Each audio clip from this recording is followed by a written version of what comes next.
I am a Filipino. I am your constituent. Wala kang personal na galit sa akin, alam ko yan. Sana naman, bilang Pilipino, magpitago rin ako. Sa ikagaganda ng ating bayan ay siya panibwisis na ito. Itong mga hinayos. Assalamualaikum po sa inyo lahat. Senator Bato! Nahaman ang kaisugan mo! Amina ako! May suga! Talawan ka niyay! Talawan! Paiyak-iyak pa! No? Patakbo-takbo pa! Ang posisyon po ng Iglesia ni Cristo ay ito. Kapag ang batas ay binaliwala, ay nagbubunga ito ng kaguluhan, hidwaan at kawalang hustisya. Alam niyo po iyan. Dito dapat litisin sa ating bansa. Meron akong special unit, habang buhay bantayan kayo. At pag nagkamali kayo ng konti, sabihin ko, kayo. Ma'am, saksak mo ito sa bibig ni Apple Chua hanggang sa kanyang lalamunan. Hanggang siya ay... Pag ganun kayo ng ganun, napapat talaga kayo. Masiguro ninyo yan. Yung madali mamapatay ng tao. Sundan mo lang sa likod, paputukan mo, tapos lakad ka lang, kalma. Isang newspaper lang naman, isang sigawan lang. Ang ingay dyan sa TV, 2 araw lang, 3 araw, tapos na. Hanggang dyan lang naman, media, hanggang dyan lang. Publication, headline, tapos wala na. History ka na. Fix man o, mamatay man ako. Hindi ako membro ng Double Death Squad. Yung isang senador, yan ang nakaupo dyan, si Senator De La Rosa. Death squad rin yan. Ito yung pagbabayad or pagiging accountable. Kung namamayagpag sila, wala silang pakialam sa buhay ng Pilipino. Pero ito na, singilan na ito. Okay. May katanungan tayo sa buses ng masa natin diyan sa YouTube. Naglabas ng opisyal na pahayag ang Iglesia ni Cristong kay Felix Manalo na ayon sa kanila, dapat daw ang may sala na Pilipino sa ating bansa mananagot dahil soberenya ang nakataya. Kaya may katanungan tayo. Pabor ba kayo sa posisyon ng INC na si Duterte at Bato dapat litisin dito sa ating bansa? Ano ang masasabi ninyo? Yes or no? Diyan sa ating busis ng masa, nangunguna ngayon ang no. 75%, 25% yes. At ito ang tatalakayin natin ngayon.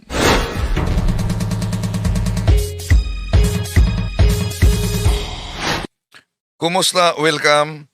Ito ang iyong lingkod, Brad Wendell Talibong, muling makasama ninyo sa pagkakataong ito at inaniyahan natin ang ating mga suking taga-subaybay. Huwag kalimutang pindutin ang like sa ating live at huwag din kalimutang mag-subscribe sa mga bago pa lang at pindutin ang bell button para updated kayo, mag-comment at i-share ninyo. At kung saan man kayo nakabase ngayon na nagsubaybay, inanyayahan natin ang ating mga suking taga-subaybay na i-comment ninyo kung saan kayo nakabase ngayon para alam natin kung saan napaabot. Lalo na sa mga OFWs sa iba't ibang bansa sa ating mundo na nagsubaybay at nanood ngayon. Paki-comment kung saan kayo nakabase ngayon. Maraming salamat. At di na natin pa tatagalin pa mga kapatid. Naglabas ng opisyal na pahayag ang Iglesia ni Cristong kay Felix Manalo. Sa ating katanungan, boses ng masa, pabor ba kayo sa posisyon ng INC na si Duterte at Bato dapat litisin dito sa Pilipinas? At ito ang pahayag na ating sasagutin din punto por punto. Para po sa mga kababayan po natin, ang posisyon po ng Iglesia ni Cristo ay ito. Ito ang inilabas na posisyon ng Iglesia ni Cristo matapos maaresto at makulong sa International Criminal Court si dating Pangulong Rodrigo Duterte. At ngayon na-isyuhan ng warrant of arrest si Senador Ronald Bato de la Rosa.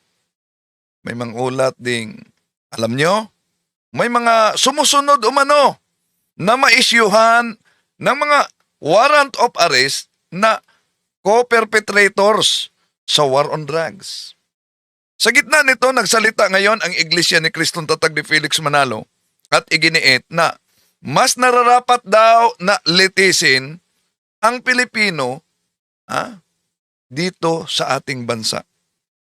Ngunit ang tanong, kung tunay na may gumagana at sapat na sistema ng hustisya, bakit umaabot pa sa puntong nakialam ang international na mekanismo? Sa loob ng maraming taon, alam niyo naman na libu-libong pamilya ang humingi ng hustisya para sa mga biktima ng extrajudicial killings. Subalit, kakaunti lang ang kaso na nauwi sa pananagutan. Kung walang naging kakulangan ang lokal na proseso, hindi sana maging sentro ang usapin sa International Criminal Court. Mahalagang tandaan natin na ang tunay na usapin ay hindi ito kung saan lilitisin ang mga akusado, kundi kung nagkakaroon ba ng patas at malaya at epektibong pagdinig upang malaman yung katotohanan at managot ang sinumang mapatunayang nagkasala. Ang hustisya ay hindi ito dapat nakabatay sa personalidad o sa posisyon, kundi sa ebidensya at sa tuntunin ng batas. Anong posisyon ng INC? Kung ano ang tama at kung ano ang nasa mga batas natin, yun sana ang dapat pairalin. Yan, ang una nilang pahayag ni Mr. Edwel Zabala, ang spokesperson ng Iglesia ni Cristong Tatag ni Felix Manalo, na ang posisyon ng Iglesia ay kung ano daw ang nakasaad sa ating batas. Iyon naman ang dapat talagang pairalin, di ba? Sino bang tututol dyan? Walang masama sa panindigang iyan dahil mahalaga talaga yung paggalang sa rule of law. Ngunit ang tanong, ito ang tanong, kung pare-pareho ang pamantayan, bakit tila walang ganoong marinig tayo na panindigan na pahayag mula sa Iglesia ni Cristong kay Felix Manalo sa ilang mga kontrobersyang naganap noong panahon sa Administrasyong Duterte? Noong kasagsagan ng malawakang usapin tungkol sa extrajudicial killings, naglabas ba ng malinaw na panawagan ang Iglesia ni Cristong kay Felix Manalo para sa masusing investigasyon at pananagutan? Nang aminin mismo ni dating Pangulong Rodrigo Duterte, atin ang piniplay dito, na malawak ang mga ghost projects sa DPWH sa panahon niya mismo. Ang tanong, bakit walang naging kapansin-pansin na pagtuligsa? At bakit walang nanawagan na dapat may managot at may masampahan ng kaso? Sa paglaganap ng online gambling, lalo na ang pugo na may kasamang iba't ibang mga napaulat na krimen, at ang pagkawala ng mga sabungero, may matatagbang posisyon na inalabas ang Iglesia ni Cristo? Nang nabunyag din ang isyu kaugnay sa ilang mga Chinese nationals na nakakuha ng impluensya at naging Pilipino, at yung meron pang naging halal, at yung naging halal at nakakuha ng posisyon, alam niyo ba, kabilang na ang nagiging controversial na si Alice Guo. Alam niyo ba, si Alice Guo nakakuha pa ng endorsement mula mismo sa Iglesia ni Cristo. Bakit hindi naging masigla ang panawagan para sa masusing investigasyon noon. So, naging issue din umano yung paglaganap sa mga malita-malitang salapi dahil sa korupsyon. Malawakang korupsyon. Di ba? Napakinggan ninyo ang pahayag mismo ni Vice President Sara Duterte na nagsimula yon bago pa sila nakaupo sa pwesto. Kung gayon, ay nakaraang administrasyon na yon. Ibig sabihin, ang malita-malitang pera sa malaganap na korupsyon nangyari sa nakaraang administrasyong Duterte. So kung ang prinsipyo ay kung ano ang nasa batas ay dapat pairalin, abay, nararapat lang na pari-pariho ang panindigan at pagsasalita, anuman at sinuman ang nakaupo sa kapangyarihan. Ang tunay na sukatan ng pagiging patas ay hindi kung kailan ka nagsalita, kundi kung nagsasalita sa lahat ng pagkakataon na may isyo ng batas, pananagutan at katarungan, kahit sino pa ang sangkot dito. Okay, tuloy natin si Mr. Zabala. Huwag po itong pilipitin para umayon sa nais ng sinuman. Hindi po sumasang-ayon ng iglesia sa anumang hakbangin na hindi. So sabi niya na wag umanong pilipitin ang batas. Totoo naman, no? Sandali, isimulan natin ha. Yun sana ang dapat pairalin. Huwag po itong pilipitin para umayon sa nais ng sinuman. Hindi po sumasang-ayon ng iglesia sa anumang hakbangin na hindi naaayon sa mga batas ng ating bansa. So hindi sang-ayon ang INC sa anumang hakbangin na hindi naaayon sa ating batas. Tama naman yan. Yung sinabi ni Mr. Edwel Zabala, di ba? Na kung ano talaga ang nakasaad sa batas, yun ang dapat pairalin. Tama yang prinsipyong iyan. Ngunit ang tanong, bakit hindi natin narinig ang ganitong panindigan ng Iglesia ni Cristo na tatag ni Felix Manalo sa panahon sa pag-upo ni dating Pangulong Rodrigo Duterte? Kung kailan hayagan yung binibigyang katuwiran ang pagpatay sa kampanya ng droga. Saan ba yun? Sandali. Okay. May hinihanda akong video. Sandali. Okay, di ba?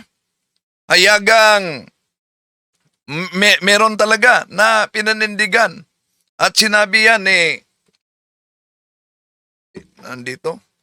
Okay. May panawagan si dating Pangulong Rodrigo Duterte noon. Ito yung bahagi sa kanyang panawagan.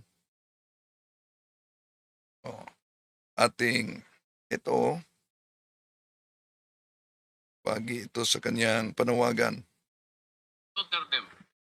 And I will be happy. Lahat kayong natamaan ng droga. Pagkadamuwas ka, papatay ang lugar. Hayaan talaga ito sa drugs. Pag lumaban at yung buhay mo, kailangan patayin mo siya. Yan, ang napakinggan ninyo ay si Senador Bato na siya pa ang PNP at si dating Pangulong Rodrigo Duterte.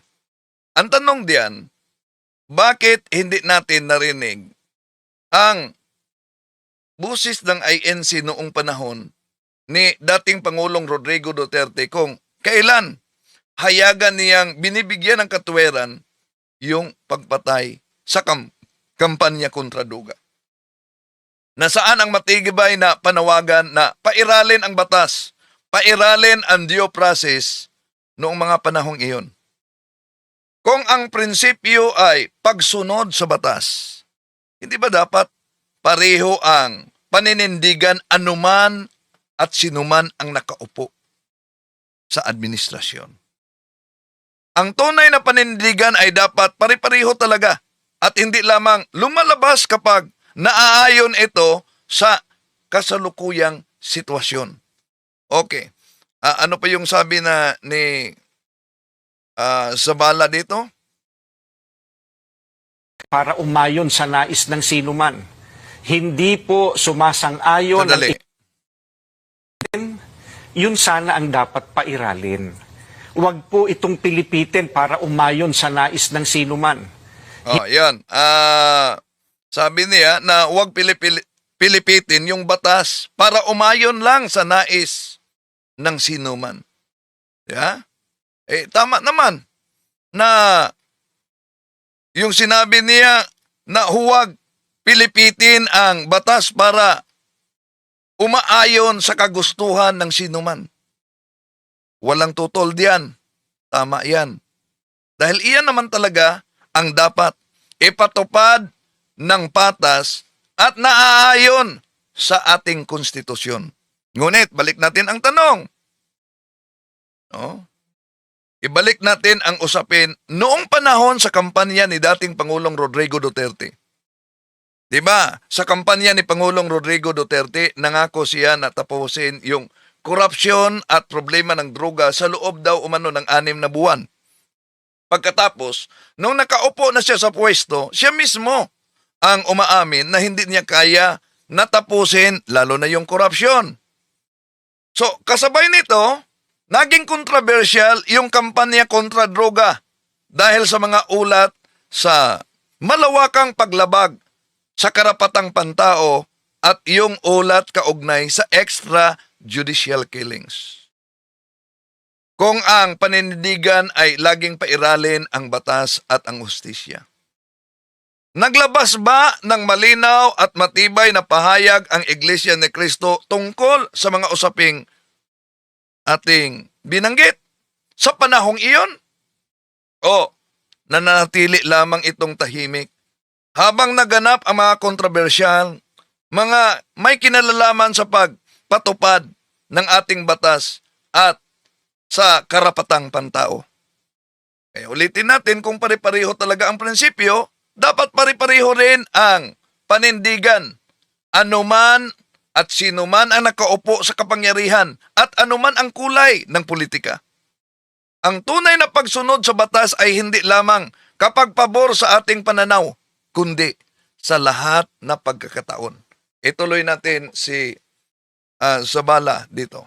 Hindi po sumasang-ayon ng iglesia sa anumang hakbangin na hindi naaayon sa mga batas ng ating bansa. Sapagkat ang batas po ang salalayang nagpapanatili ng kaayusan sa ating bansa. Kapag Yan. Tama naman, di ba? Na hindi sang-ayon ang INC sa anumang mga hakbang na hindi naaayon sa ating batas.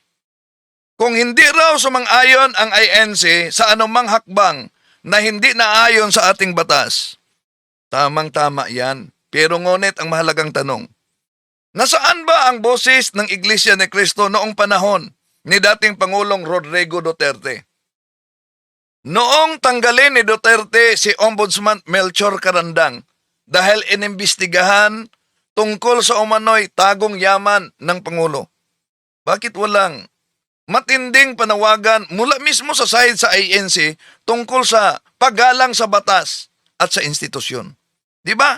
Kalaunan, pinawalang bisa ng Korte Suprema mismo ang hakbang ni Duterte laban kay Carandang. Hindi lang yan. Noong kansilahin ni Duterte ang amnestiya ni dating Senador Antonio Trillanes IV, bakit wala ring malinaw na pagtutol ang INC? Dahil ba hindi nila kaalyado si Trillanes? Muli, kinontra rin ng Korte Suprema at pinaburan din ng Korte Suprema si Trillanes. Hindi lamang ito usapin ng extrajudicial killings. May mga pagkakataong mismong Korte Suprema ang nagsabing mali o labag sa batas ang ilang mga hakbang ng Administrasyong Duterte. Kaya ang tanong, mayroon bang pare-parehong lakas ng busis at panindigan ang Iglesia ni Cristo noon? O ngayon lamang itong naghayag ng kanilang posisyon. So kung ang prinsipyo ay kung ano ang naaayon sa batas, iyon dapat ang pairalin. Wala tayong tutol diyan. Pero dapat itong ipatupad ng pare-pareho.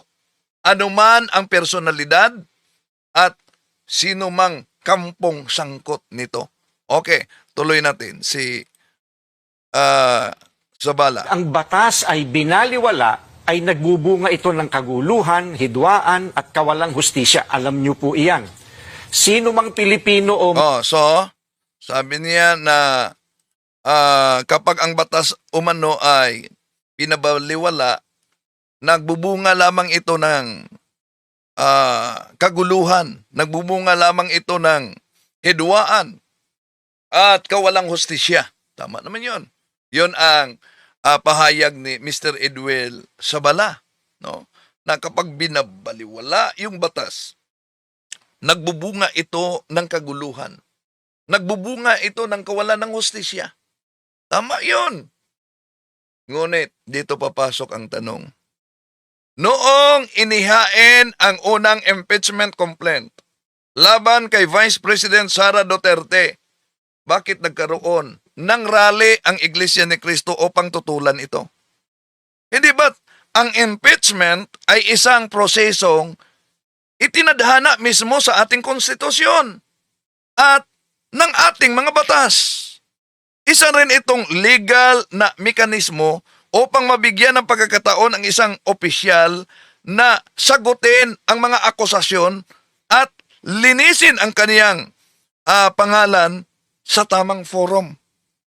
So, kung ang paninindigan ay pairalin ang batas, bakit tinututulan ng INC ang isang prosesong malinaw na nasa saligang batas at itinakda mismo ng ating konstitusyon?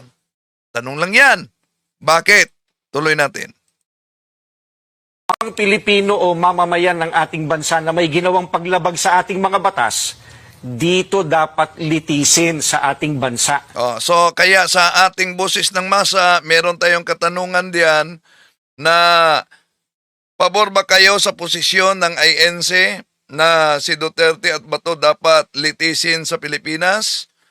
17% yes, 83% no sa ngayon.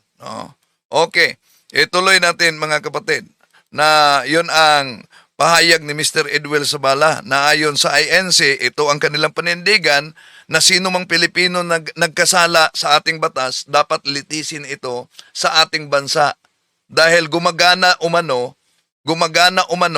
ang sistema ng ating hustisya. Bakit po? Sapagkat gumagana naman ang sistema ng ating hustisya. Yan. Gumagana ang sistema ng ating hustisya. Kung gayon, kung tutol ang Iglesia ni Cristo na litisin sa International Criminal Court, sina dating Pangulong Rodrigo Duterte at Senador Bato de la Rosa, may turing ba nilang illegal ang proseso ng ICC? Meron bang desisyon mula mismo sa Korte Suprema na nagsabing labag sa batas ang pagdinig ng International Criminal Court sa kaso ni dating Pangulong Rodrigo Duterte? Nakalimutan ba nila na ang reklamo ukol sa crimes against humanity ay isinampa sa ICC noong aktibo pa sa kanilang posisyon sina Duterte at Bato at noong miyembro pa ng Rome Statute ang Pilipinas? Okay. Balikan din natin yung kaso ni Pastor Apollo Kibuloy noon. Ang mga reklamong isinampa laban kay Pastor Apollo Kibuloy, di ba nakalimutan ba nila? Ilang ulit yun na basura at hindi umuusad sa ilalim ng Administrasyong Duterte. Na idulog yan sa Department of Justice sa ilalim ng Administrasyon ni Duterte. Ngunit hindi umuusad ang kaso ni Pastor Apollo Kibuloy.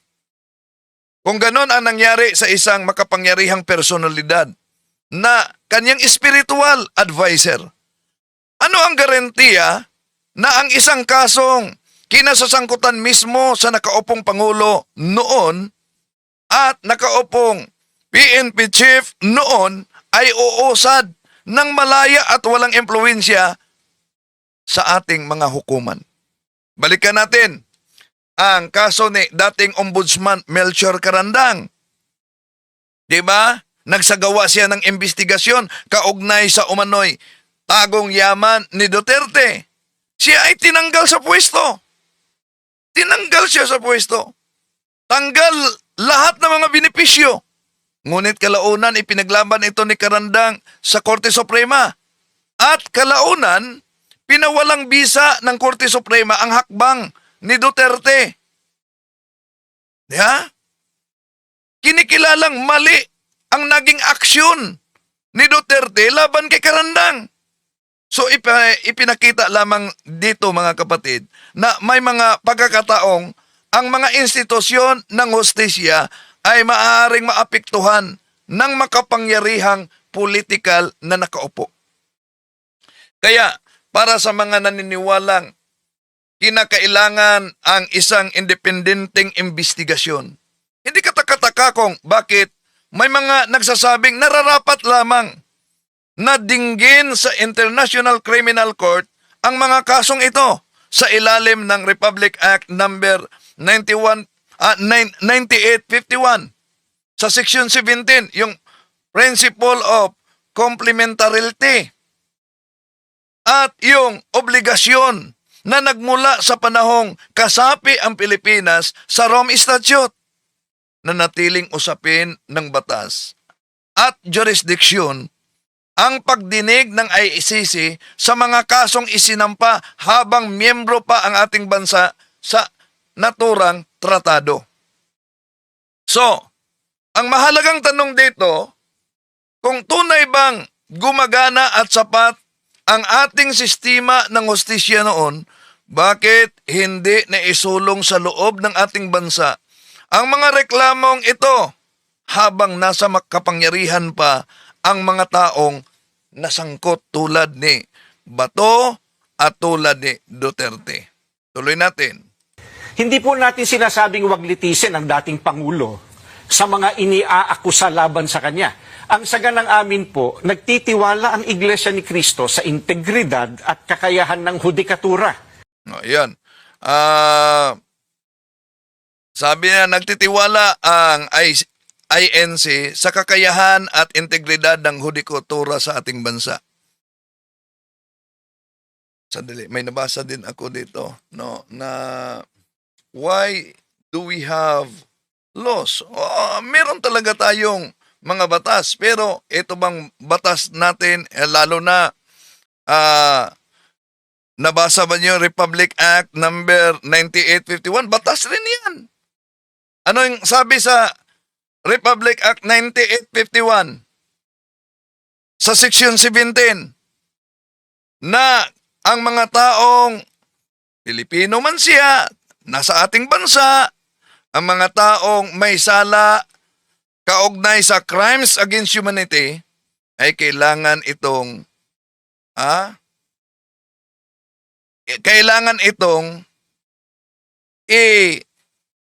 sa ilalim ng pagdinig din sa ICC. Nasa batas natin yan. Republic Act 9851 Section 17.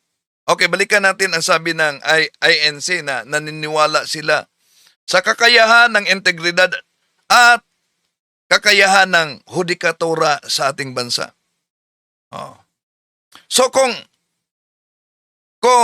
hindi naman pala sinasabi ng INC na huwag litisin si dating Pangulong Rodrigo Duterte at si Bato, at nagtiwala sila sa kakayahan at integridad ng ating hudikatura, magandang pahayag ang sinabi ni Mr.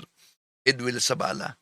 Ngunit ang tanong, kung talagang may buong pagtitiwala sila sa ating hudikatura, bakit may pagtutol sila sa mga legal na proseso na nagmumula mismo sa international na mekanismo na kinikilala mismo sa ating batas?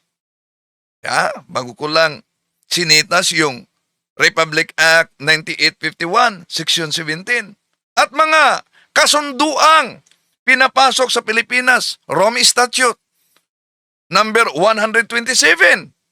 So kung ang prinsipyo ay pananagutan sa ilalim ng batas, ang mahalaga ay magkaroon ng patas, magkaroon ng malaya at walang kinikilingang paglilitis.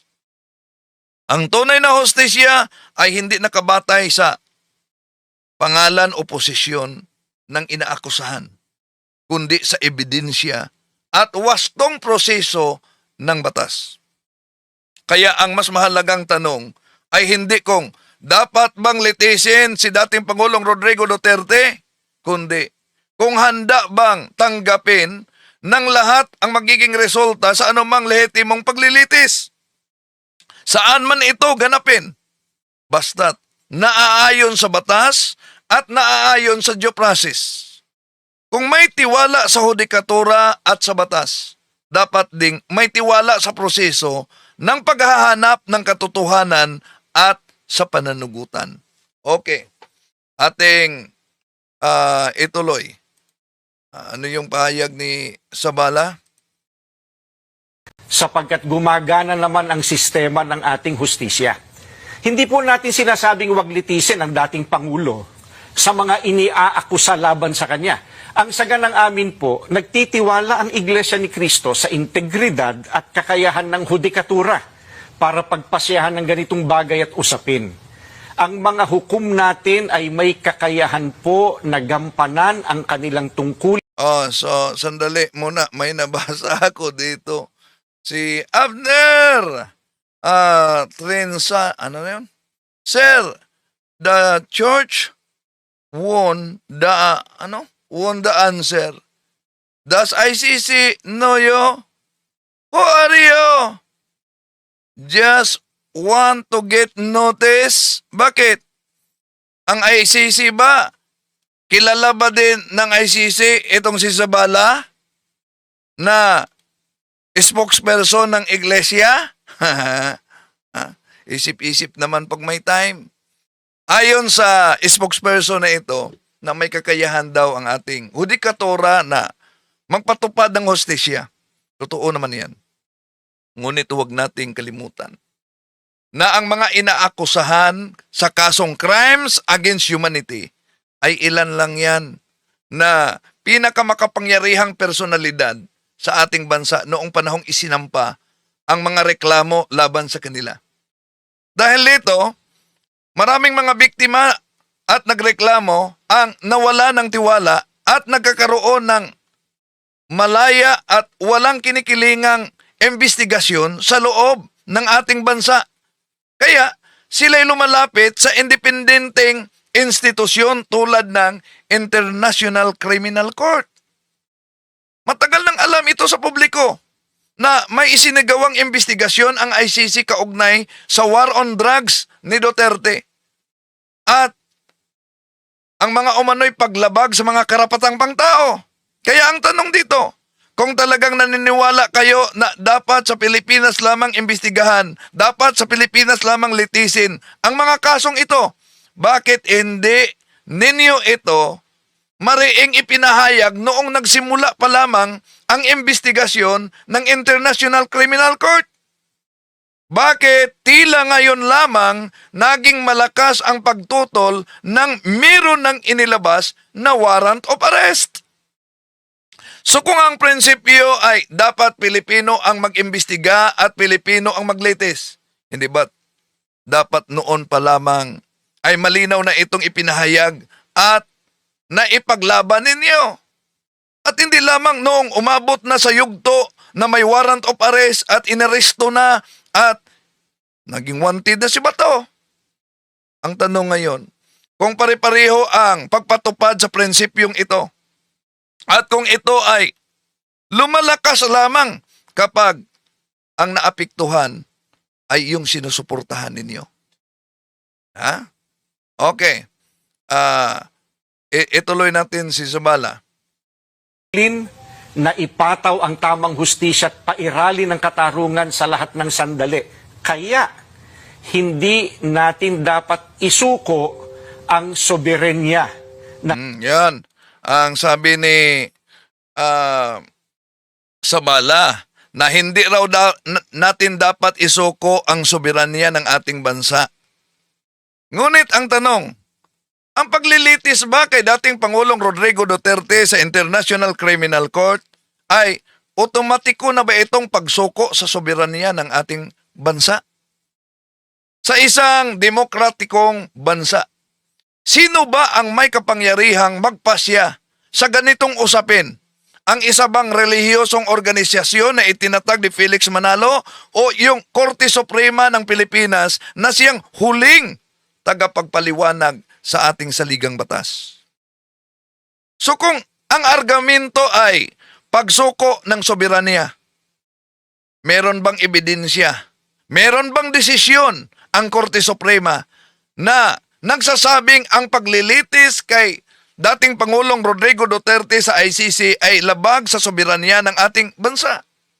Kung wala, bakit ipinakita na parang ito ay usaping pagsuko na sa soberanya ng ating bansa? Yeah?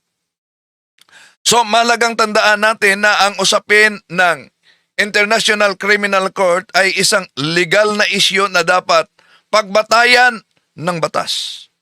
Mga kasunduan at mga desisyon ng mga hukuman. Hindi lamang ito opinyon ng alinmang grupo o sekta na tatag ng tao.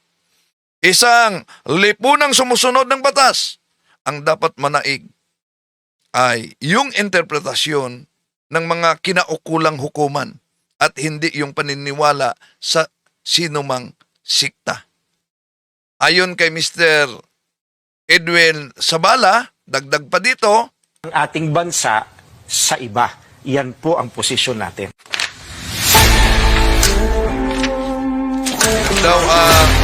Yun daw ang posisyon nila, no?